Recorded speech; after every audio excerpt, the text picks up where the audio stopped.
Assalamualaikum warahmatullahi wabarakatuh. Sampai bertemu kembali di channel saya, Saiful Anam and Partner. Hari ini saya akan membahas tentang perang tagar atau tagar yang sedang viral di media Twitter terkait dengan banyak hal. Setidaknya ada 5 hal yang akan saya bahas pada kesempatan hari ini. Yang pertama, tenggelamkan Demokrat. Yang kedua, Luhut. Yang ketiga, musnahkan buzzer. Yang keempat, perpanjang terkait dengan PPKM. Dan yang kelima, tangkap Rahlan Nasidik. Baiklah, saya akan membahasnya secara mendalam melalui media saya, melalui analisis pakar atau angkar. Yang pertama terkait dengan tagar tenggelamkan Partai Demokrat. Tentu tagar ini sempat viral kemudian, yakni pada tanggal 8 Agustus tahun 2021, yang kemudian tagar tenggelamkan Partai Demokrat itu sempat viral dan kemudian banyak dibahas oleh para pengguna Twitter, sehingga kemudian ia sempat kemudian berada pada posisi tertinggi atau teratas terhadap tag yang kemudian dibahas oleh para netizen.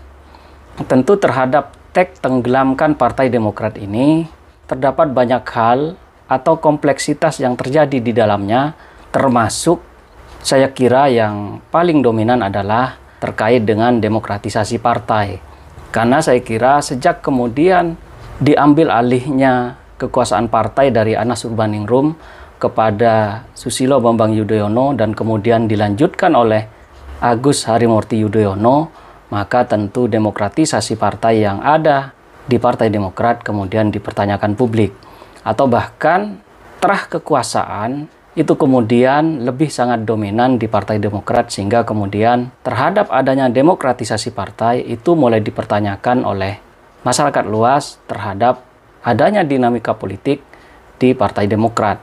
Selain itu juga tidak kalah pentingnya adalah adanya dualisme yang kemudian berujung kepada perebutan kekuasaan antara kubu AHY dengan kubu Muldoko, yang hingga sampai saat ini itu masih bergulir di Pengadilan Tata Usaha Negara. Untuk itu, viralnya tagar tenggelamkan Demokrat itu menurut saya bagian dari dinamika politik, meskipun saya kira ini bukan sebuah informasi yang baik, atau kemudian justru melalui tagar ini menunjukkan bahwa terdapat problem yang kemudian banyak diperbincangkan oleh publik, sehingga kemudian tentu ini akan berpengaruh terhadap perkembangan partai, utamanya terkait dengan dinamika partai yang ada di Partai Demokrat.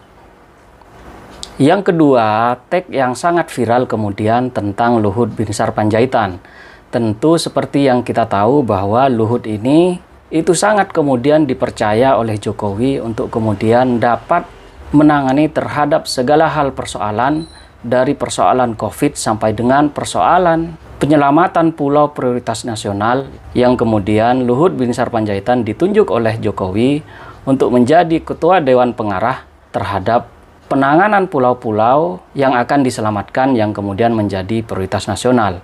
Tentu hal ini merupakan hal yang sangat viral juga, karena kemudian berita tersebut tentu sangat mengejutkan publik, karena kenapa kemudian justru Jokowi yang diusung oleh partai PDIP itu justru tidak mempercayakan kepada orang-orang PDIP atau bahkan orang-orang kalangan internal PDIP yang kemudian masih banyak menurut saya dari kalangan internal PDIP yang kemudian lebih mampu untuk mengatasi atau bahkan mengemban amanah seperti yang diberikan kepada Luhut.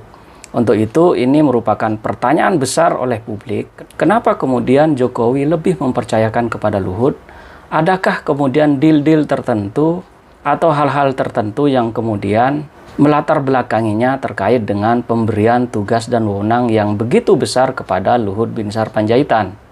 Karena kita tahu Luhut Binsar Panjaitan ia berasal dari Partai Golkar, sehingga kemudian dari segi politik mestinya Jokowi lebih banyak kemudian memberikan tugas dan wewenang yang bersifat vital itu kemudian kepada kader-kader PDIP, sehingga kemudian tugas dan wewenang tersebut itu dapat dinilai oleh publik bahwa apabila tugas dan wewenang tersebut berhasil kemudian diemban oleh kader-kader dari PDIP, maka tentu masyarakat akan menilai bahwa keberhasilan tersebut merupakan bagian keberhasilan partai atau bagian dari keberhasilan PDIP. Untuk itu saya kira ini mesti dipertanyakan oleh pihak PDIP atau bahkan oleh Megawati, kenapa kemudian pihak Jokowi justru lebih mempercayakan kepada Luhut Binsar Panjaitan terkait dengan penanganan-penanganan yang bersifat strategis atau yang bersifat kompleks dan besar, sehingga kemudian publik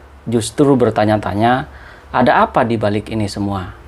Apakah kemudian justru Jokowi ingin menghindar dari hegemoni partai PDIP, atau justru Jokowi sudah membentuk front baru atau kekuatan baru di luar internal PDIP yang kemudian justru akan membahayakan PDIP di tengah kontestasi Pilpres yang tidak akan lama lagi.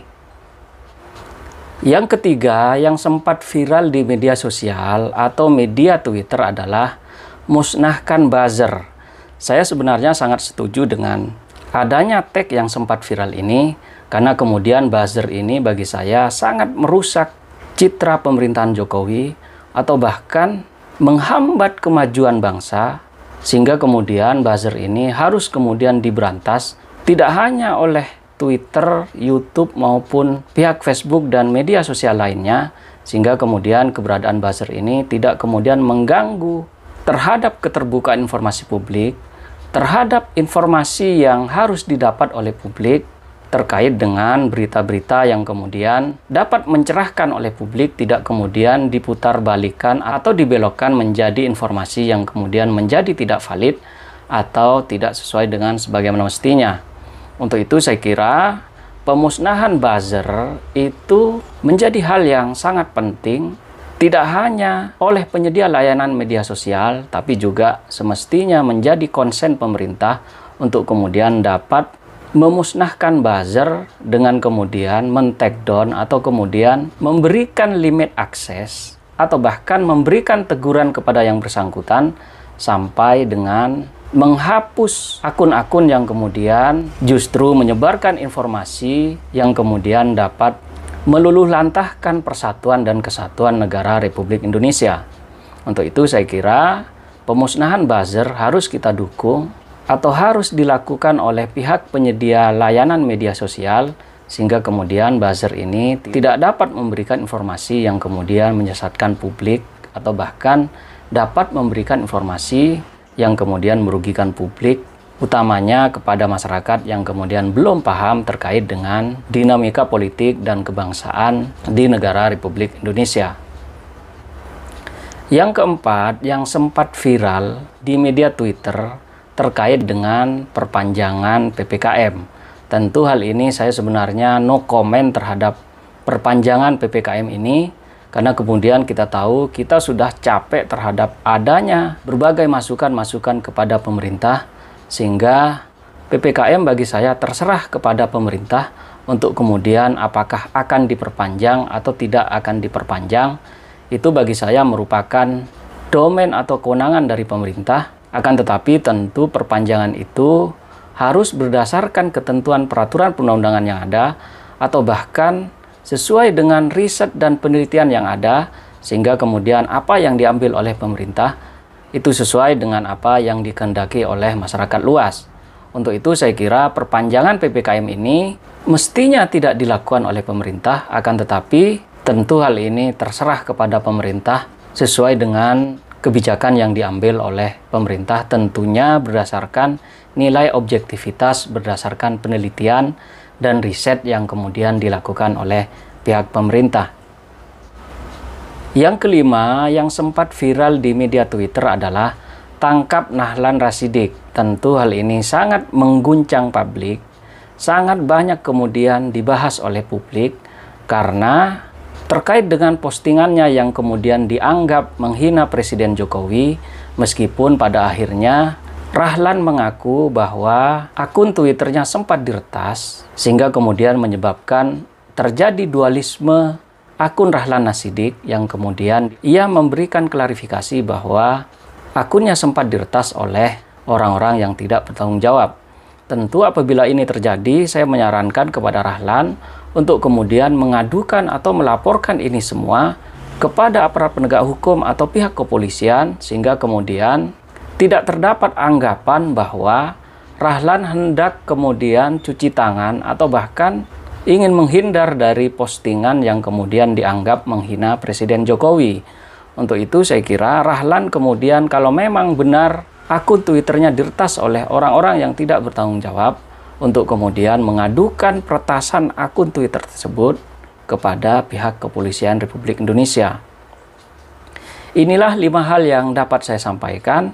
Tentunya apa yang sempat viral di media Twitter tersebut, atau kelima yang sempat menjadi tagar yang kemudian banyak dibahas oleh publik, itu merupakan tagar-tagar yang kemudian bagi saya sangat tidak mencerdaskan publik, atau tagar yang kemudian bernada sangat buruk, sehingga bagi saya, kalaulah ini kemudian terjadi setiap hari, maka tentu media sosial kita itu bukanlah media yang menjadikan pembelajaran bagi kita semua, karena apa yang dipertontonkan oleh media sosial kita itu merupakan hal-hal yang semestinya tidak dibahas, atau merupakan hal-hal yang buruk yang mencerminkan terjadinya ketidakberesan bangsa, sehingga semestinya medsos kita itu lebih kemudian mengarah ke hal-hal yang bersifat positif, sehingga kemudian hal-hal yang bersifat viral atau tagar-tagar yang akan viral